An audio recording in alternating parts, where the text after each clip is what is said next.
sant leen gërëm leen rafetlu ànd bi ngeen ànd ak seen chaîne de télévision di ITV di leen dal ak jàmm ci seen émission l'invité de la rédaction di amaat mbégte lool jàkkaarloo ak yéen ñu déglu itam ci i rajo 90.3 yéen ànd ak seen mbokku Mamadou Sy seen émission l'invité de la rédaction di dalal ni ki tey jii Ndeye Oumou Ndiaye moom mi nekk responsable de l'AFP Alliance de force du progrès à Biscuiterie nekk itam membre du bureau politique de l'AFP deuxième secrétaire général adjointe en charge de la mobilisation et de la massification du parti Ndeye Oumou Ndiaye itam nekk juriste expert en investissement et en exportation en gestion des ressources humaines et spécialiste des conflits armés donc en Afrique de l'Ouest moom itam yore beneen casquette nekkoon fi ancienne secrétaire général de l'agence sénégalaise de promotion des exportations di ACPEX nekk itam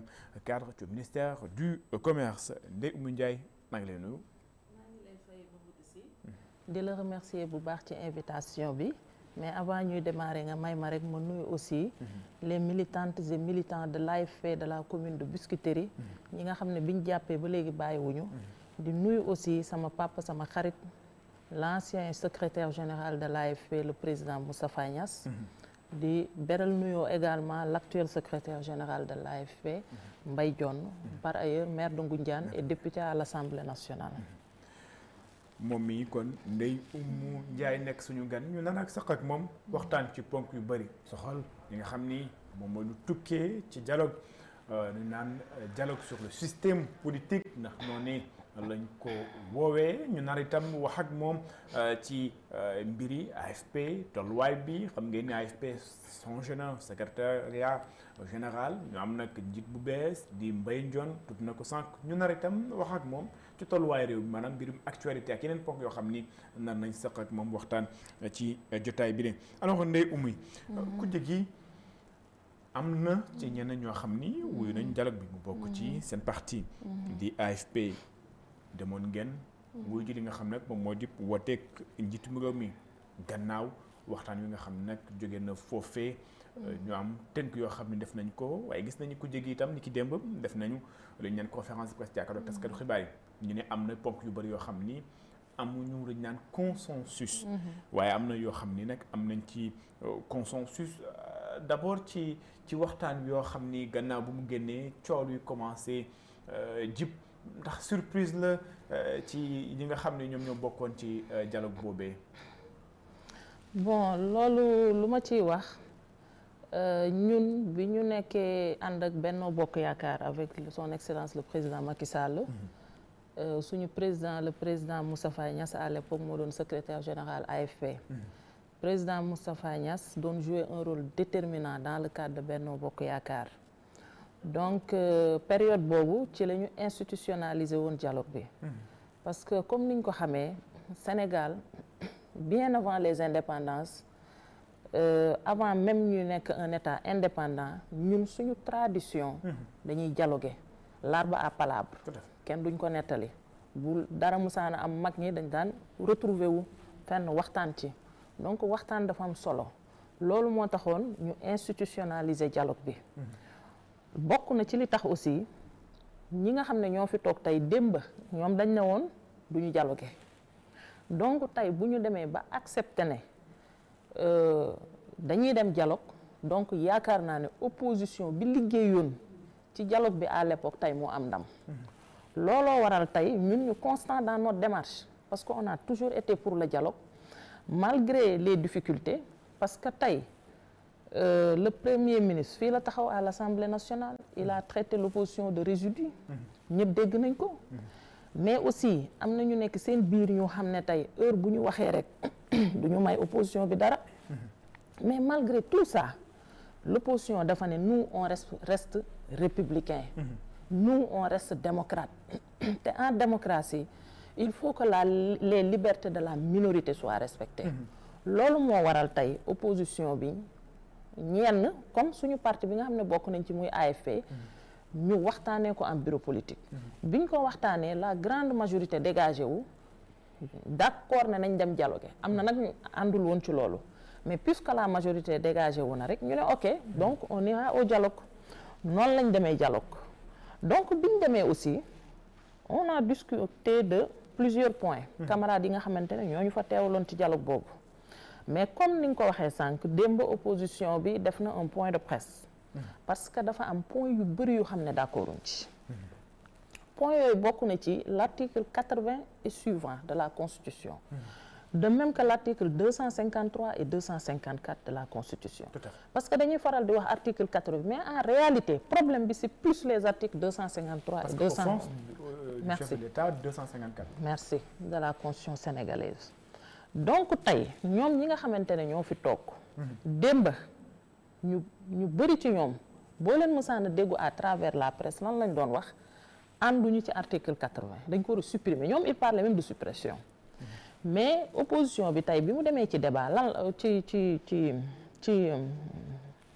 ci dialogue bi lan la wax article 80 253 254 nañ ko xoolaat nañ ko revoir nañ ko reformuler parce que les termes sont quand même un peu vagues surtout avec l'article 80 c'est un fourre-tout lu nekk mën nga ci dugal offense au chef de l'État yow nan nga koy définir keneen nan la koy définir donc il faut qu'on revoie tout ça comme juriste yi ni ñu koy waxee on délimite le sujet ñu mën a délimiter champ d'application bi xam ne lii mooy offense au chef de l'État c'est important point boobu yaakaar naa ne jubóowuñ ci dans une démocratie également il faut le multipartisme c'est vrai mais il faut qu'il y ait un chef de l'opposition et son statut tout à fait loolu je pense bien que voté woon nañ ko ci référendum ba 2016 donc tey point boobu aussi d'accorduñ ci am na également ay instruments yoo xamante ni yéen daf leen concerner yéen média bi et que yéen da ngeen di jouer toujours un rôle déterminant ci démocratie te yaakaar naa Sénégal fii kenn mënu fi sàcc élection tout à fait te à chaque fois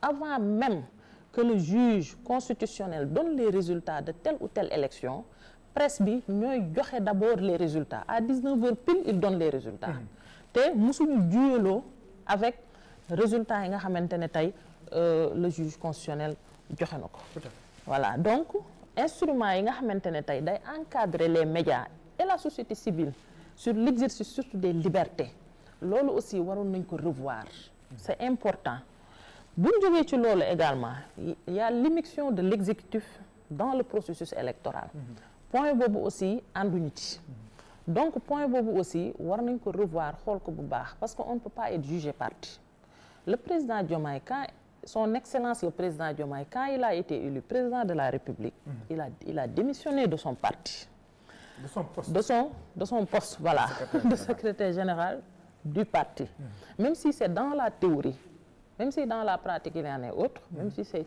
théorique on le lui concède def na benn effort donc sur ce tey war nañu xoolaat bu baax surtout ñoom ñi nga xam ne démb gouvernance rek lañ doon ŋàññ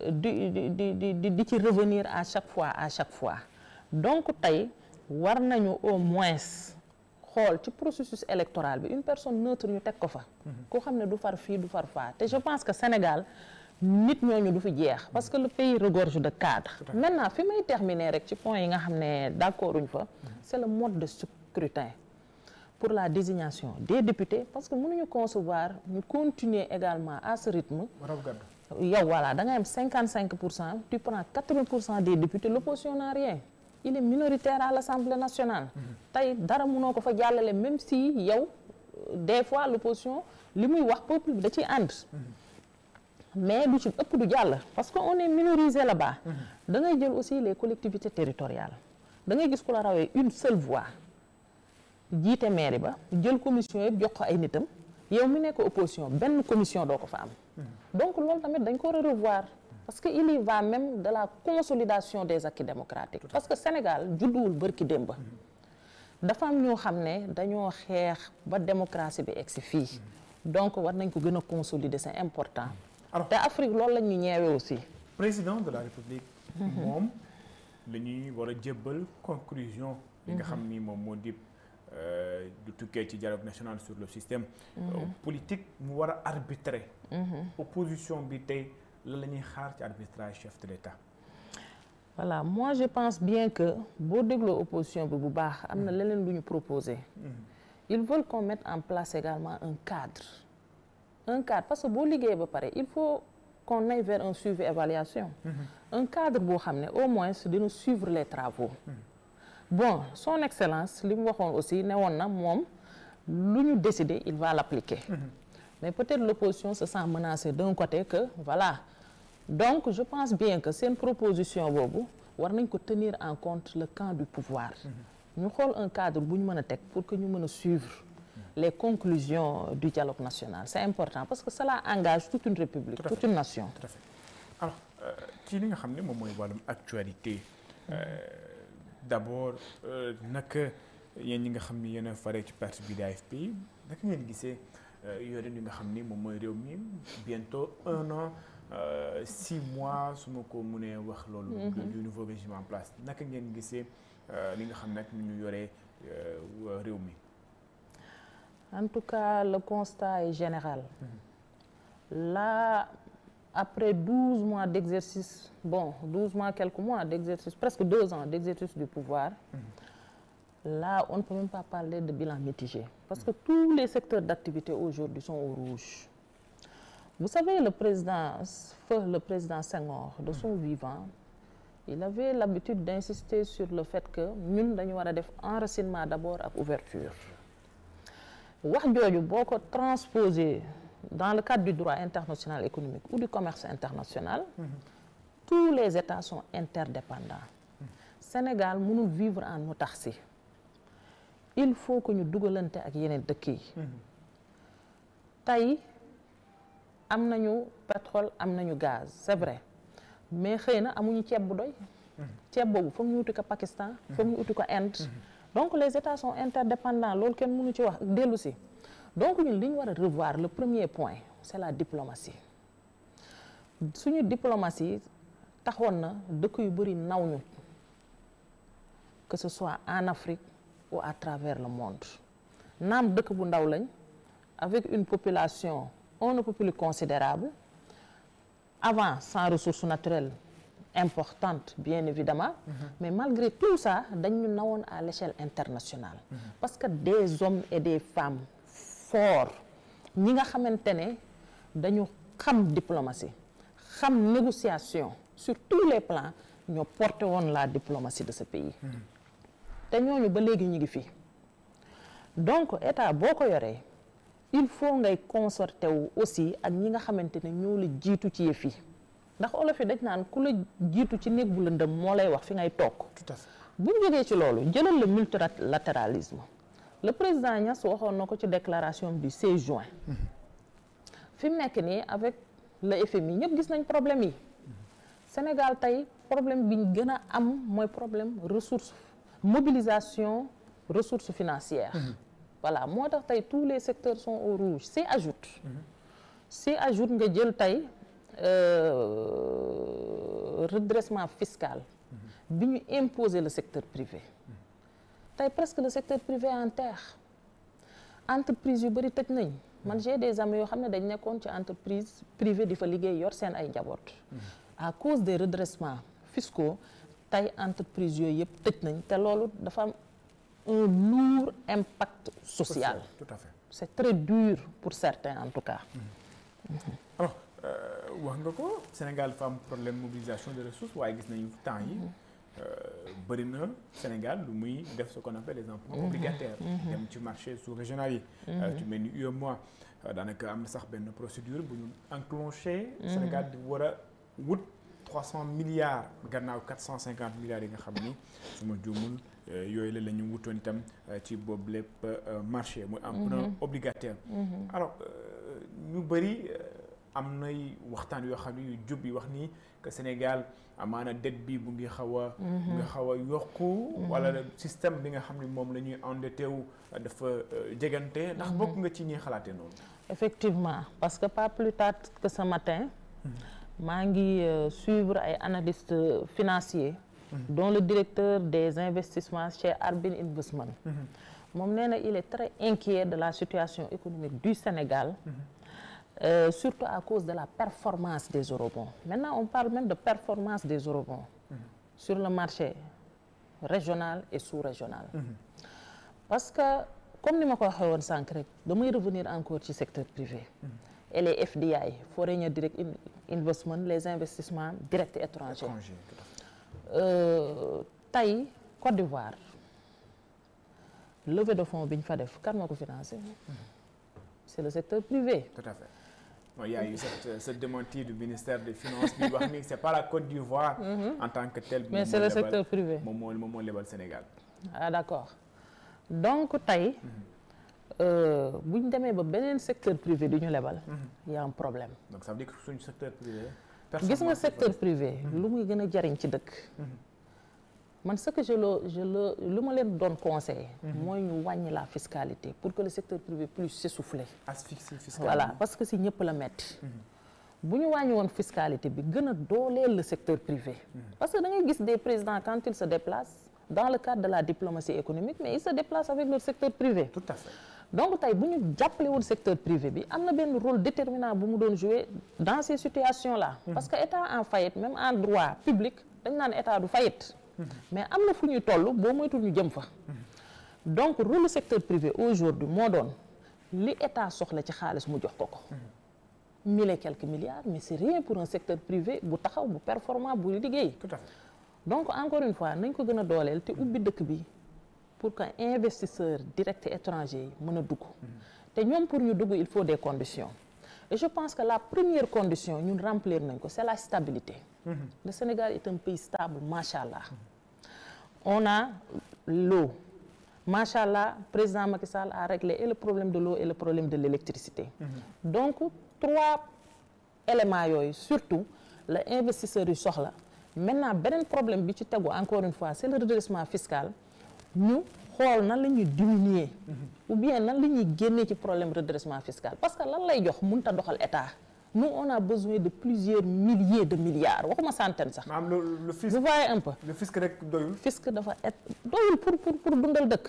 il faut qu'on soit beaucoup plus ambitieux que ça aussi. D'accord. Le Sénégal n'est pas un petit pays. D'accord. C'est important. beneen wàll gi. parce que le secteur privé permet de créer l'emploi. Les FDI vont créer l'emploi, mais également ils pourront soutenir l'État quand il sera dans ce genre de situation-là. En outre, dans un pays comme le Sénégal, où on a le pétrole, on a le gaz, on a le zircon, on a l'or, le phosphate, notre sous-sol regorge de ressources naturelles. Mais comment ce pays-là peut être dans ces difficultés? C'est une interrogation, avec une réponse qui est loin d'être péremptoire. Alors, on parle également de recul, des libertés. ñuy wax ni am na ay politique yoo xam ni jàpp nañ leen am na ñoo xam ni itam daanaka dañ leen toppee sànq yaa ngi ko doon wax offense au chef de l'État mën naa citer Moustapha Diakhaté ak ñeneen ñoo xam ne diffusion de fausses nouvelles mooy les deux yoo xam ni ak inculpation yoo xam ni ñoom ñoo gën a fës ci jamono ji ci wàllum espace politique yi. espace politique bi recul des libertés bu ñuy wax ci réewum Sénégal ndax réellement ñu ngi koy sentir. Voilà, merci beaucoup pour cette question si pertinente. Man foofu dama ci xaw a am une petite déception. Parce que le parti au pouvoir est composé de jeunes cadres. te ñoom dañu xeex le recul démocratique.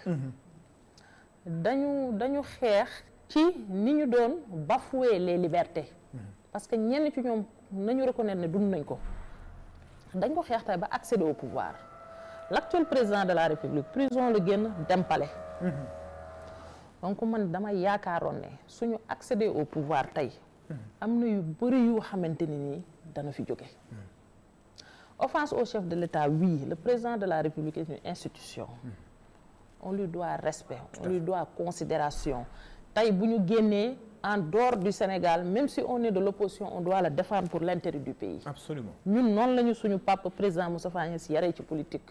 def ñu ay hommes et des femmes d'État ñu ko ciy sant bu baax. donc tey encore une fois opposition dafa baax ci dëkk. le pouvoir na gouverner te bañ a gestu parce que quand même quand le pouvoir traite l'opposition de résidu et autre chose c'est très grave donc ñoom ni ñu gouverner dañ leen fi teg ils nous ont jaay ñu benn projet lañ ñu jaay sénégalais accepté ko voté leen ñu jàll premier tour lu xam ne daanaka mun nañu wax ne mosu fi am donc tey liñ leen sant moo ñu liggéey fexe nu ñuy def ba génne sénégalais yi ci problème yi ñu nekkee parce que sur le plan social sénégalais yi sonn nañ on assiste à des licenciements abusifs et arbitraires partout pas plus tard qu'hier je discutais avec Boubacar Fall que je salue au passage le président du Rassemblement des travailleurs du Sénégal qui me dit que au niveau national on a 30 814 licenciés c'est énorme voilà te loolu day am un impact social boo xam ne kenn mënu ko mesurer parce que Sénégal tey xam nañ ne képp kuy liggéey sa salaire bi fukki nit wala fukki nit ak juróom ñu ngi ciy dund du yow rek yaa ciy dund donc ñoom urgence bi mooy ñu régler problème yooyu surtout le social nañ ko régler bu baax a baax je pense bien que moo gën daal yenn débat yi ay offense au chef de l'État kii saaga na ma kii wax na lële même si tey nit ñi aussi même si vous êtes dans l'opposition vous devez également comprendre que ñii sénégalais yi ñoo leen fi teg dañuy gouverner président de la République encore une fois dañ ko war a respecter c'est important mais également ñoom respect boobu aussi nañ ko delloo l'opposition c'est très important de même que les journalistes c'est important ñuy wax ci nga xam ni moomee le parti bii di alliance des forces de progrès di waajal muy 26e anniversaire de l'appel du 16 juin 1999 ngeen d'abord kañ ngeen ko nar a def voilà l'appel historique du 16 juin 99 ci la Moustapha Niasse bindee woon déclaration boobu j'ai choisi l'espoir wax ci ne également à défaut de changer de pays changeons le pays donc moom li mu gëm c'est le nationalisme nañu toog liggéey suñu dëkk bu ñu daw bu ñu génn ñun ay jeunes am de loolu lañ gëm ci loolu la ñuy dox donc appel du 16 juin ñu ngi ko war a def samedi prochain samedi le 21 juin à 15h à la permanence de l'AFP donc jour boobu la ñu war a def appel bi ñu ngi ci war a discuter également ci ay thèmes yu importants surtout la situation économique du pays nan lañ ci waxtaanee indi ci ay experts parce que l'AFP est un parti de cadres on a plus de 1000 cadres présentement et beaucoup d'universitaires donc ñu jéem cee waxtaan xool yan solution la ñu proposer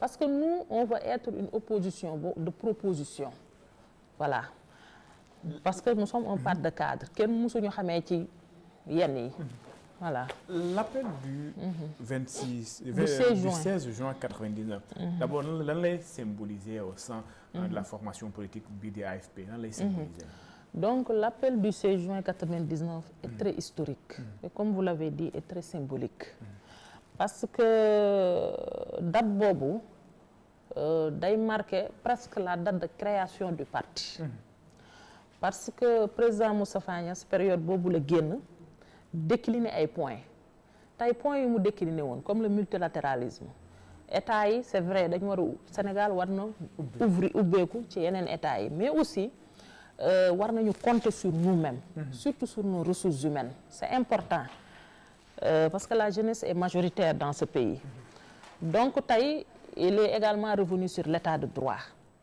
il est revenu sur l'injustice il est revenu sur le conflit casamançais qui est toujours d'actualité il est revenu sur la géopolitique d'une manière générale donc tey déclaration du 16 juin soo ko liiroon dafa mel ni tey la ko bind alors c'est important donc nag loolu dafa important pour l'AFP d'autant plus que le 25 passé ci lañ changé secrétaire général parce que président Moustapha Niasse ci boppam moo bëgg yàgg ko kii en interne pour qu'on puisse rajeunir la direction du parti il disait souvent que ñun def nañ suñu temps maintenant je suis militant simple je vais vous accompagner voilà donc appel du 16 juin ñun mooy suñu nu ñu koy waxee sa livre de chevet en fait ci la ñuy sukkandiku tout le temps pour mën a merci carnet de bord pour mën a avancer tout à fait voilà alors wax nga ko l'AFP a changé récemment de secrétaire général Moustapha Niasse qui passe le flambeau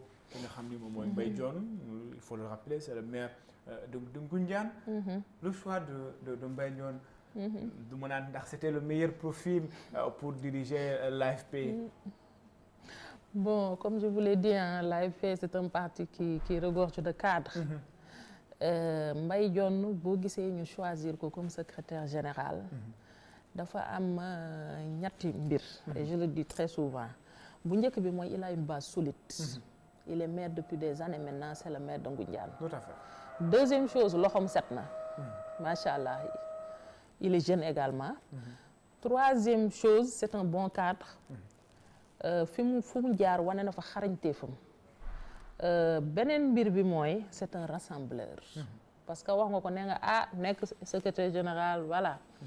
donc à l'unanimité ñëpp a ànd ci choisir Mbaye Dione comme secrétaire général parce que bi ñu liiree le document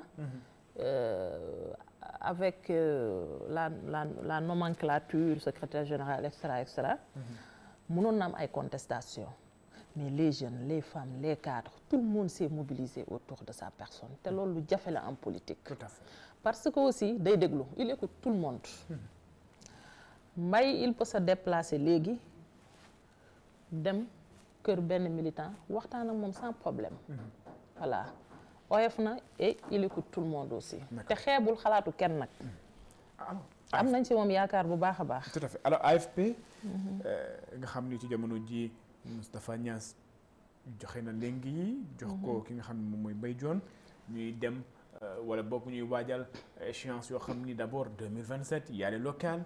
ndax AFP gis nañ ni que le divorce a été déjà consommé avec l'ex Benno Bokk Yaakaar wala sax mën naa wax l'Alliance pour la République d'ailleurs la paire qui n'a pas participé au dialogue ba yéen ñi bokk ngeen ci dialogue bi ndax local 2027 mën nañ xaar AFP bañ a dem coalition waaye former lu ñu naan ses propres listes voler entre guillemets de ses propres ailes. voilà nous l'AFP ñu bëri dañu doon confondre ça avec l'APR à l'époque. mais même quand on était dans l'APR. da ngeen xaw a yàgg nag. parce que pas tellement hein. mais 2012 ba 2024 c'est quand même c'est 12 ans de compagnonnage. de compagnonnage voilà. lu inédit aussi. voilà day wane ne rek que leaders yi composé woon la coalition ce sont tous des hommes d'État. différemment de certains. donc tey ñun même biñ nekkee dans le cadre de Benno dañ continuer di massifier suñ parti. man à l'époque je dirigeais le mouvement des élèves et étudiants nekk à Biscuiterie également mais ku nekk sa base da nga fa doon liggéey. seulement nag ñun parti lañ boo xam ne bëriwuñ bruit. d'accord mais buñ jógee ñëpp dinañ xam ne suñu militants yi ñu ngi fi am nañ ay nit. donc tey Mbaye Dione jël na parti bi fan lañ jëm c'est important. c'est quoi notre projet politique. tout à fait. lu ñu bëgg mooy la conquête du pouvoir inch'Allah. un candidat de l'AFP en 2029 c'est possible. inch'Allah lors de la prochaine élection. donc tey li jiitu loolu. comme ni ko secrétaire général Mbaye Dione di waxee toujours en réunion du bureau politique. heure bu ñu dajee mooy nañu fexe am maximum de maires yi parce que moom li mu gëm surtout politique économique politique locale. tout à fait moom loolu la gëm parce que loolu la xam il est maire depuis des années donc ñun li ñuy liggéey fi mu nekk nii mooy suñ jógee ci lii on va faire le tour du Sénégal. commune par commune département par département région par région village par village. dinañ dugg ci coins et recoins yëpp du Sénégal buñ ñu ko mayee. ndax dëkk bi nag dafa xaw a doy waar. voilà buñ ñu ko mayee on va le faire. dinañ dugg fépp wax ak sénégalais yi wax leen suñu discours. wax leen ñun duñu wax projet nag. programme bi nga xam ne yor nañ ko war leen ko mën a proposer. muy lu leer. loo xam ne 4000 cadres binduñu ko naam. mais ay cadres aguerris blanchis aux arnais. waaw 1000 cadres blanchis aux arnais. blanchis aux arnais ñoo bind boobu programme. ñu proposer ko sénégalais yi xool. nan la ñuy demee ci élection locale yi li ñu bëgg nag mooy demal suñu bopp mais ñu ngi xool avec d'autres partis et d'autres coalitions naka lañ ciy demee tout est possible ba am majorité dans toutes les localités bu ko defee 2029 day yomb ci ñun dañ ko gëm te dañ ciy dem incha allah. Ndeye Oumou Ndiaye ba fàttali leen nekk responsable de l'AFP à Biscuiterie bokk itam ci bureau politique parti boobee nekk deuxième secrétaire général adjoint en charge de la mobilisation et de la massification du parti moom itam yore beneen casquette nekk juriste expert en investissement en exportation en gestion des ressources humaines et spécialiste des conflits armés en Afrique de l'Ouest ma jeexale kooku foofu sax conflit armé et à l'Iran. Important. On peut pas ne pas en parler. Vous êtes spécialiste en conflit important. armé, même si c'est en Afrique de l'Ouest, mais spécial en conflit armé, c'est déjà quelque chose. Iran Israël ñii di xeex ñuy wax ci impact socio-économique nga xam ni war mën na ko jural Sénégal. Vous n'avez pas peur par hasard? Bon, c'est une guerre des puissances. Mais le Sénégal peut en pâtir. Des fois quand j'entends même dire que Sénégal lan la war a def. pas war la def mais lan la war a waajal boppam. merci foofu ànd nañ ci. mais problème bi mooy avant on est passé des conflits interétatiques entre États. ñu jóge fa dem ci conflit intra-étatique. avec l'avènement du terrorisme international par exemple au Nord Mali. mais li ñu gisaat léegi mooy les conflits interétatiques dafa mën dafa judduwaat. c'est le cas de l'Iran-Israël dont vous parlez tout à l'heure. la Russie et l'Ukraine. l'Ukraine guerre boobu sax nit ñi dañ koy fàtte parce que mi ngi bëgg a durer. donc conflit yooyu yëpp tey comme ni ma la ko waxee sànq les États sont interdépendants.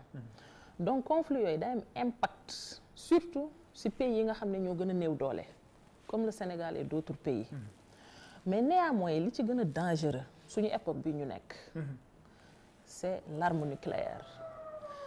tey yow munoo wax clairement yan état ñoo détenir l'arme nucléaire. munoo ko wax. mais on soupçonne l'Iran xam nga on soupçonne le projet. on soupçonne il faut une preuve. l'Iran depuis 2013 ñu ngi koy soupçonner on ne sait pas s'il l'a ou non. certains disent que l'Israël également a l'arme nucléaire. donc ñëpp xam nañ ces armes là li ñu mën a def. te xamuñu exactement yan état ñoo ko détenir donc la communauté internationale dans son ensemble a intérêt à arrêter cette guerre là. que ce soit l'Iran l'Israël parce que Iran Israël rek conflit bi warul commencer parce que ce sont deux grandes puissances. ñëpp jógandoo di wax. et pourtant il y a un état à côté qui est la Palestine. même si c'est un observateur aux Nations Unies un état non encore reconnu quand même sur le plan international. communauté internationale bi ni mu waxee ci conflit bi waroon na ko waxee ci conflit bële. tout à fait. donc peut-être donc war nañu xool en tout cas nan la ñuy trouver solution profiter ci situation bi pour régler waale le cas de la Palestine. voilà. tout à fait Ndeye Oumou Ndiaye sant ko gërëm ko moom mi nekkoon suñu gan. ci yenn émission l'invité de la rédaction bàyyi la nga tàggatoo. voilà Mamadou Sy maa ngi lay sant encore une fois bu baax di la gërëm ci invitation bi. di nuyu également ak di gërëm les téléspectatrices et les téléspectateurs yi nga xamante ne ñu ngi ñuy seetaan ak ñi nga xamante ne après dinañu seetaan ci réseaux sociaux yi. di yeesal sama nuyoo également ci militant ak militante de l'AFP. de la commune de Biscuiterie du département de Dakar de la région de Dakar bi nga xam ne mooy sama base mais également étendre ko sur toutes les régions. di ñaaxaat également les militants et les militantes di leen wax ne c'est la première fois premier appel bi ñuy def avec le nouveau secrétaire général samedi lañ koy def donc il faut que toutes les régions se mobilisent pour que ñu ñëw waxtaan ci sujet yi nga xamante ne c'est très important muy le problème économique bi nga xamante ne Sénégal mu ngi koy traverser te ñëpp a ngi koy dund présentement jërëjëf. sant ko gërëm ko sant la itam gërëm leen seen émission l'invité de la rédaction jeex na ñu ngi leen di jox dig daje ci beneen numéro ak beneen gan jaa ngeen jëf.